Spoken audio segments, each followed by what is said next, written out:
I thought if you guys don't mind, I would kind of close it out with just a little bit of fiction, just kind of switch things up a little bit. Y'all read fiction too, right? Yeah. I know it's poetry stuff, but I love writing poems. I also love writing stories. I don't really like one more than the other.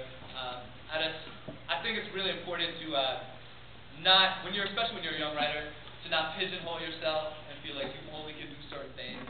Like I get some writers who are like, well, I only write poems in form. Like I'll write a sonnet, but I'm not writing free verse. Or somebody else who says, I only write free verse, but I won't touch anything that rhymes. Right? And I just think, like, why not try it all? You know, why not reach out, branch out, do everything? So this is some fiction. I'm going to read a short excerpt from a story called Basements.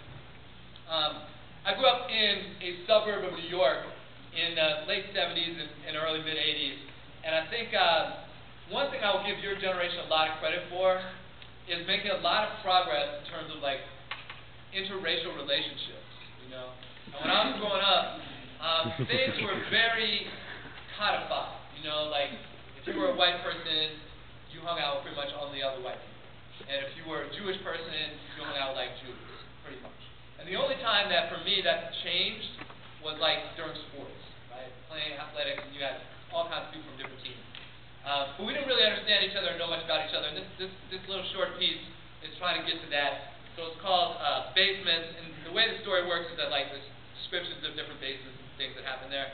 So this part's called Lenny Ross's. And I'm going to actually clean up the language just a little bit. So if you decide you want the book, I'm warning you it's a little edgier. But not too much. So let me do this. Kind of get into my little storytelling mode. Lenny Ross.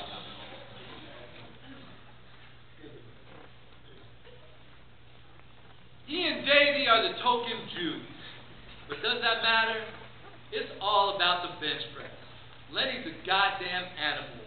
He will lift weights every day if no one tells him to cease and desist. Davy, too. Freaks. They talk about girls as if they actually get them. As if it's as easy as dunking on the 8-foot rim at the elementary school across the street. His house has a TV with cable, and MTV videos are present, but it's background. Except for Aerosmith. Everybody stops for Walk This Way. We all hid down there once, quiet with the videos on, but no sound. It was summer. We were pool hopping, a frequent activity consisting of jumping a fence and sliding into somebody's pool after midnight, hanging there underwater up to our necks and whispering until we started shivering. We were wraiths, silvery phantoms in the dark. On Lenny Street, the pools were heated. Sometimes we didn't shiver for hours. Dogs barked far away and people watched late-night talk shows. We ducked and slithered into their pools, and they never knew. G. Lover only came with us that one time, skittering like a squirrel. I'm black, he said. I'll get shot. Jews don't own guns, Lenny says. We negotiate. He snuck upstairs and got everybody towels from his mother's linen closet. G's was ugly, with a picture of a dog with its tongue hanging out. Don't laugh, Lenny said. That used to be my favorite towel. I hooked up on that towel at Jones Beach. Your mother hooked up on that towel at Jones Beach. G. Lover laughed like it was the first joke he'd ever heard. He was running back fast and played center field. We went to a house we'd been to 1,000,000 times. The Gators was awesome. There was a corner up to the fence that was wide open to accommodate an ancient apple tree. It was easy to monkey up the trunk and then drop silently from an overhanging branch into the water. The pool was warm, like a bath. We could chill there all night, listening to apples splash in the deep end. Leslie Gaynor was the hottest Jewish girl anyone had ever seen. We were always hoping she'd emerge from the sliding glass doors on her back porch, peel off a towel, and skinny dip. Davy would later say he hooked up with her, but no one ever confirmed it. The Gaynors had a skimmer, an automatic vacuum cleaner they left on when they were sleeping. It whirred around the pool like a spaceship, spitting chlorine and clunking into floating apples and pushing them toward the filter. We emptied the filter baskets under the stars, dumping the apples near the trunk of the tree by the fence as if that's where they'd naturally fallen. Sometimes we fished frogs and turtles and drowned mice out of filters too. If we could do good deeds like that for the owners of the pools we trespassed in, We did them. The night G Lover came with us, the water was caressing us, everything lush and warm and still, our baseball dirt dissolving in the water and getting sucked up by the whirring vacuum as it scooted around the pool. This is freaking beautiful, G said. Your mother's freaking beautiful, Johnny said. G laughed loud like we were on the back of the bus after trouncing some weak squad of hitless wonders, and Davy hissed to shut the hell up, but it was too late. The sliding glass doors opened, and Leslie's father yelled, "Who's out there? What's going on? I'm calling the police." We had a plan for that kind of situation, which was to morph into Saturday morning cartoon characters and duck our heads underwater, hold our collective breath for 45 seconds, and then raise our eyes just above the surface and hope whoever thought he heard something would start thinking it was all in his head. He needed to stop smoking that cheese or to get more sleep, and then he'd go construct a sophisticated salami sandwich with gourmet deli mustard to calm himself down, and everything would be chill again. Except G Lover didn't know about the plan. As soon as he heard Leslie's father yelling, he took off, bounded out of the pool, and scurried up the tree and over the fence. "Dang!" Johnny yelled because he knew we were all busted. Everybody scrambled after G, and Leslie's pops was spitting and sputtering and erupting like a huge and inappropriately loud volcano. I see you kids! Get the hell off my property!" G sprinted like the ghost of Gale Sayers, and we all ran back to Lenny's house and hustled down to the basement and laughed our asses completely off the continent. Then we heard an engine tune down as a car pulled into the driveway. "Shit," Lenny said, "kill the light," and he climbed up to the casement to look out the window. He said it was Gaynor, fuming, huffing out of the stupendous marshmallow white Cadillac with a dog towel in his hand. "Damn, G," he said, "you left your towel?" Man, I wasn't thinking about a towel.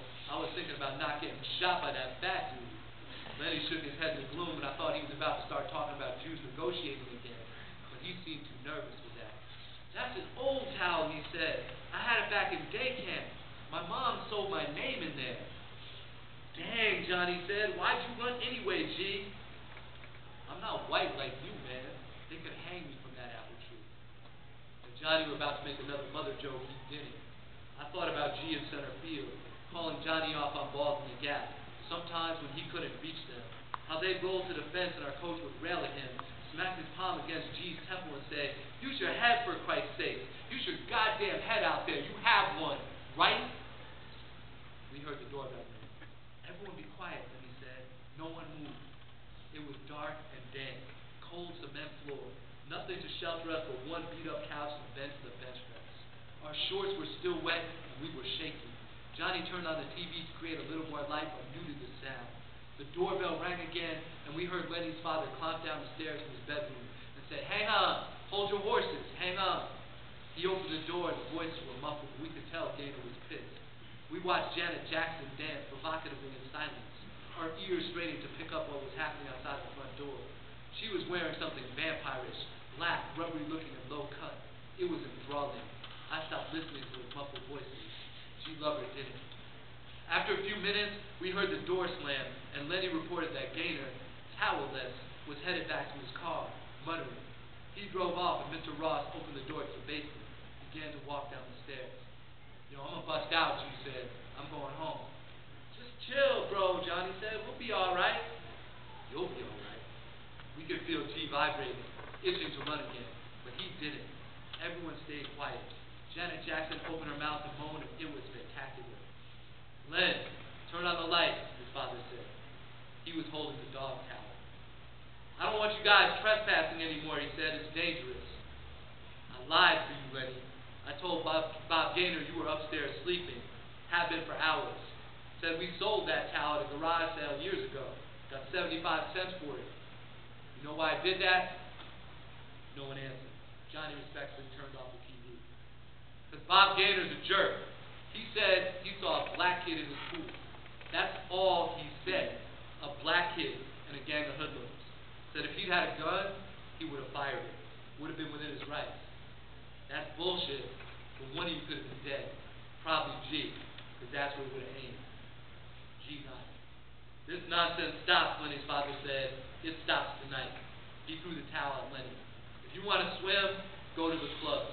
Better yet, go to Jones Beach. That's where the girls are anyway." He went back upstairs. Lenny and Davy began to lift weights. Prince danced, and so did Madonna. Stevie Nicks in her hippie sandals. Give me a spot, G said, throwing more weight on the bar than any of the rest of us could lift. Don't let this mess fall on my chest.